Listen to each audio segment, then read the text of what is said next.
Atin na pong pagnilay-nilayan ang mabuting balita. Sumainyo ang Panginoon.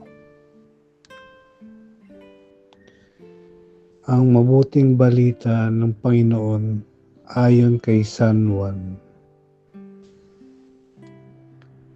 Si Tomas na tinaguriang Kambal, isa sa 12, ay hindi nila kasama nang dumating si Jesus.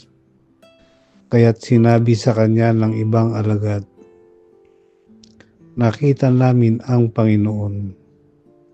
Sumagot si Tomas, "Hindi ako maniniwala hangga't di ko nakikita ang butas ng mga pako sa kanyang mga kamay at naisusuot dito ang aking daliri.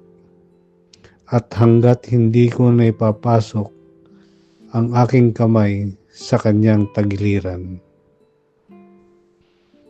Makalipas ang 8 araw, muling nagkatipon sa loob ng bahay ang mga alagad. Kasama nila si Tomas. Nakapinid ang mga pinto, ngunit pumasok si Jesus at tumayo sa gitna nila. Sinabi niya, "Sumainyo ang kapayapaan." Saka sinabi kay Tomas, "Tignan mo ang aking mga kamay at ilapit dito ang iyong daliri. Ipasok mo ang iyong kamay sa aking tagiliran. Huwag ka nang mag-alinlangan. Maniwala ka na." Sumagot si Tomas, "Panginoon ko at Diyos ko."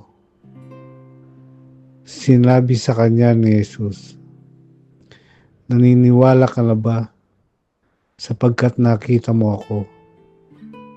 Mapapalad ang mga naniniwala kahit hindi nila ako nakita." Ang mabuting balita ng Panginoon.